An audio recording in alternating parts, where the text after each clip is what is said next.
I'll vote for this because we should support compelling Iraq to make good on its obligations to the United Nations. I'm among those who had serious reservations about and flat-out straight opposition to the first draft proposed by the White House on September 19th. The draft raised more questions than it answered. It was not clear whether the authorization requested by the President to use force was limited to Iraq or applicable to the region as a whole. It was not clear whether the objective was to compel Iraq to destroy its weapons of mass destruction programs, to liberate Kuwaiti prisoners, or to end Saddam Hussein's regime. It was not clear whether the rationale for action was to enforce the UN Security Council resolutions that Saddam has flouted for the last decade, or to implement a new doctrine of preemption. And it was not clear whether the administration considered working through the UN and working with allies important or irrelevant. Saddam is dangerous. The world would be a better place without him. But the reason he poses a growing danger to the United States and its allies is that he possesses chemical and biological weapons and is seeking, with his $2 billion a year illegally skimmed from the UN Fund for Food, his Oil for Food program, for Peace program, that he is seeking nuclear weapons. And for years now, he has prevented the United Nations inspectors from uncovering those weapons and verifying Iraq's disarmament. And he is in violation of the terms he agreed to, allowing him to stay in power. The second draft, negotiated with congressional leadership, and I would say, I believe in part as a consequence of the efforts of my good friend Senator Lugar and I, and roughly 23 or 24 Republicans, got the attention of the administration. They were simultaneously negotiating with the senator from Indiana and me, as well as the leader in the House.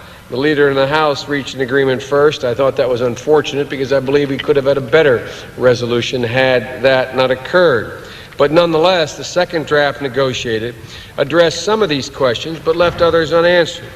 Along with many of my colleagues on both sides of the aisle, notably Senator Lugar, I continue to seek greater clarity about the focus of the proposed resolution. President Bush brought the resolution into sharper focus this week in his speech to the nation. He said that, quote, war is neither imminent nor inevitable.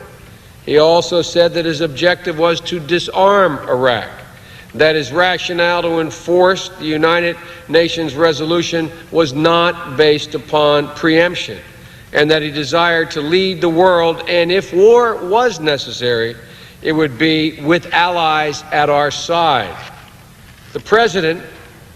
President, the resolution now before the Congress similarly is clear and more focused than previous drafts.